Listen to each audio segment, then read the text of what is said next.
परिसराभ्यास भाग 1 इयत्ता 5वी धडा 18वा पर्यावरण आणि आपण.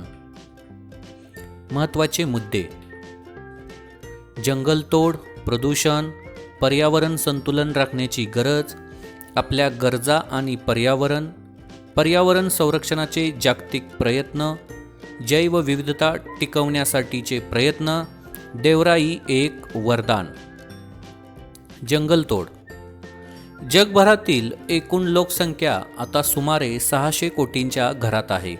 या सर्व लोकांच्या गरजा भागवण्याच्या प्रयत्नात माणूस नवनवे तंत्रज्ञान शोधून काढत आहे, वापरत आहे.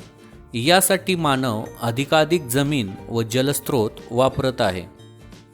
शेती, वसाहती, उद्योगधंदे तसेच रस्ते व लोहमार्ग तयार करण्यासाठी खूप मोठ्या प्रमाणात मोकळी जमीन आवश्यक असल्याने जंगलतोड होते.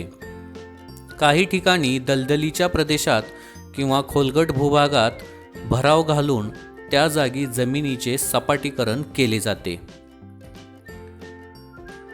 पर्यावरणात वेगवेगळ्या सजीवांचे निवारे असतात. जंगलामध्ये विविध प्रकारच्या वनस्पती असतात. झाडांवर अनेक पक्ष्यांची घरटी असतात.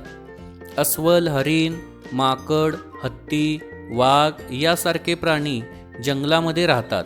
म्हणजे घनदाट जंगल अनेक प्राण्यांचा निवारा असतो. जंगलातच त्यांच्या गरजांची पूर्तता होते. जंगले कमी झाली की तेथील जैवविविधता ऱ्हास होतो.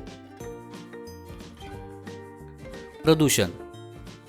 कारखान्यातूनही परिसरात सांडपाणी सोडले जाते. असे दूषित पाणी जमिनीत मुरत राहिले तर ती जमीन नापीक होते. शेतीसाठी मोठ्या प्रमाणावर रासायनिक खते आणि कीटकनाशके वापरली जातात. ही रसायने मातीत जिरतात आणि पावसाच्या पाण्याबरोबर वाहून शेवटी नद्यांमध्ये पोहोचतात. अशा अनेक कारणांनी पाण्याचे व मातीचे प्रदूषण घडत राहते. यामुळे तेथील प्राणी आणि वनस्पतींना धोका पोहोचतो. अशा सजीवांची संख्या कमी कमी होऊ लागते आणि सरतेशेवटी तेथील सजीव नामशेष होतात. इंधनाचा घरगुती वापर होतोच, याशिवाय माणसाने मोठमोठे उद्योगधंदे आणि कारखाने उभे केले आहेत. या कारणामुळे इंधनाचा वापर मोठ्या प्रमाणावर होऊ लागला आहे. एकीकडे इंधनाच्या ज्वलनातून कार्बन डायऑक्साईड प्रचंड प्रमाणावर हवेत मिसळतो, तर दुसरीकडे प्रचंड प्रमाणावर जंगलांचा ऱ्हास होत आहे. यामुळे वाढलेला कार्बन डायऑक्साईड शोषून घेण्यासाठी वनस्पती अपुऱ्या पडत आहेत.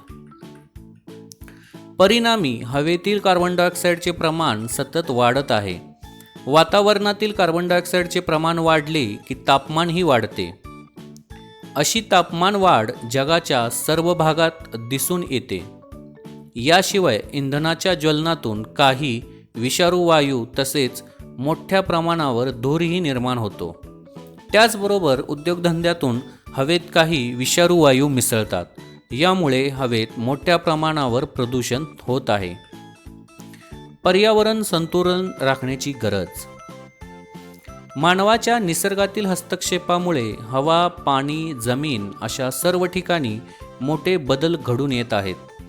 तसेच या अजैविक घटकांचे प्रदूषण होत आहे.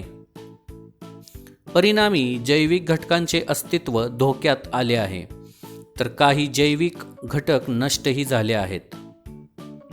पर्यावरणाच्या एका घटकात बिघाड झाला तर त्याचा इतर घटकांशी असलेल्या संबंधांवर परिणाम होऊन पर्यावरणाचा समतोल बिघडतो.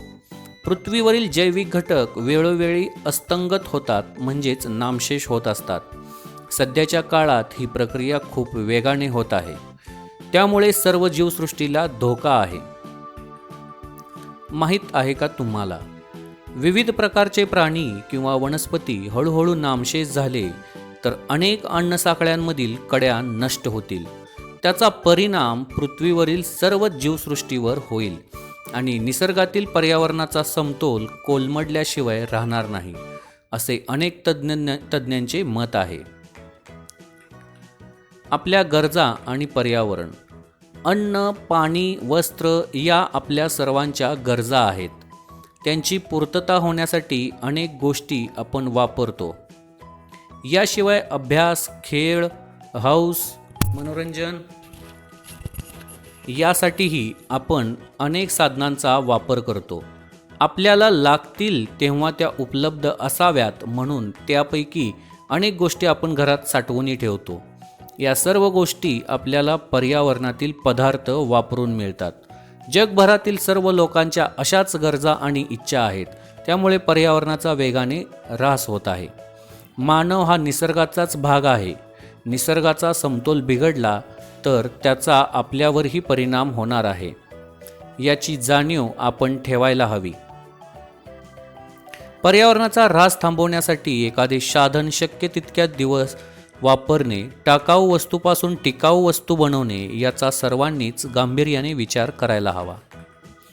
आपण सर्व निर्धार करूया. आपल्या रोजच्या व्यवहारातील कोणत्याही कृतीमुळे प्रदूषण होऊ नये, जैवसृष्टीचे नुकसान होऊ नये यासाठी व जीवसृष्टीच्या संवर्धनासाठी आपण शक्य तेवढे प्रयत्न करूया. पर्यावरण संरक्षणाचे जागतिक प्रयत्न. निसर्गाचा समतोल राखण्यासाठी आंतरराष्ट्रीय स्तरावर अनेक प्रकल्प राबवले जात आहेत. जगातील सर्व लोकांमध्ये या धोक्यांविषयी जागृती करणे अत्यंत महत्त्वाचे आहे. तसेच हवा, पाणी आणि जमीन प्रदूषित होणार नाही यासाठी जगभरातील सर्व देश कायदे करत आहेत. जैवविविधता टिकवण्यासाठीचे प्रयत्न. जैवविविधता उद्याने. जैवविविधतेचे रक्षण व संवर्धन करण्याच्या दृष्टीने राखून ठेवलेल्या क्षेत्राला जैवविविधता उद्यान म्हणतात. यामध्ये जैवविविधतेच्या रक्षणाबरोबर त्याचा अभ्यासही केला जातो. जैवविविधता उद्यानाला भेट देणाऱ्या लोकांना वनराईचा आनंद घेता येतो. त्यामुळे निसर्गाविषयी आस्था वाढीस लागते. राष्ट्रीय उद्याने. वन्यजीव संरक्षण व संवर्धन करण्याच्या उद्देशाने काही महत्त्वाचे क्षेत्रे राखून ठेवलेली असतात. उदाहरणार्थ काझीरंगा राष्ट्रीय उद्यान, ताडोबा राष्ट्रीय उद्यान, अभयारण्य.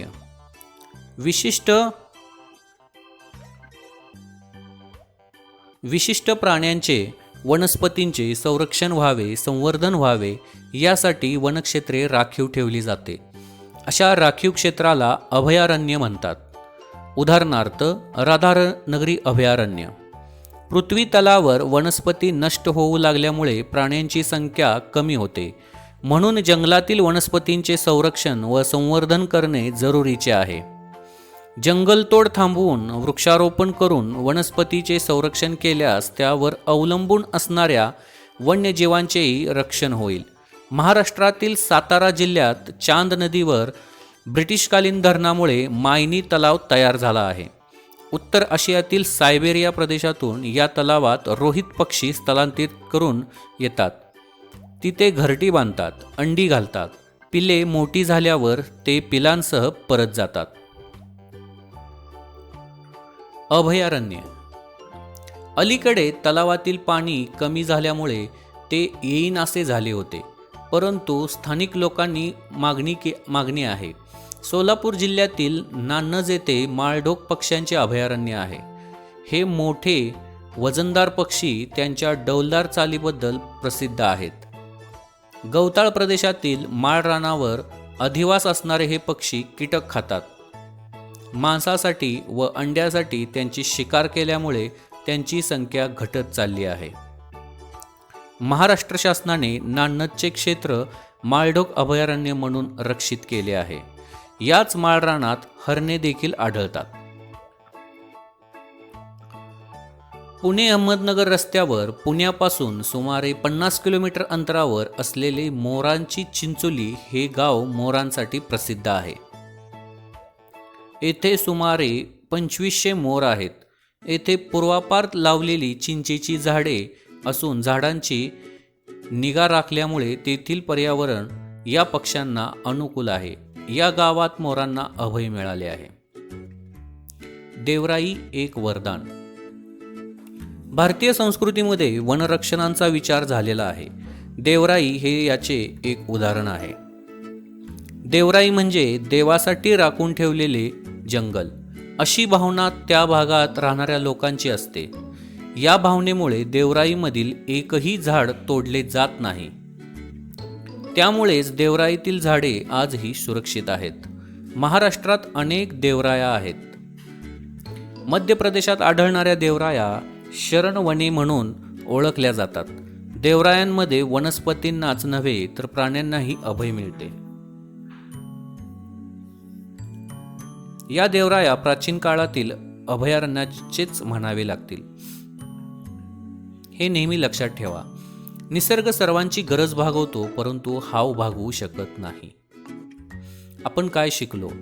पर्यावरणातील जैविक व अजैविक घटकांचे एकमेकांशी संबंध असतात. वेगवेगळ्या प्रदेशात वेगवेगळे प्राणी, वनस्पती आणि सूक्ष्मजीव आढळतात. वातावरणातील वायुचक्रे, पर्यावरणातील जलचक्र, अन्नसाखळ्या यांच्यामध्ये हजारो वर्षापासून संतुलन कायम राखले गेले आहे. पाण्याच्या प्रदूषणामुळे त्यात वाढणाऱ्या वनस्पती व जलचरांना धोका पोहोचतो.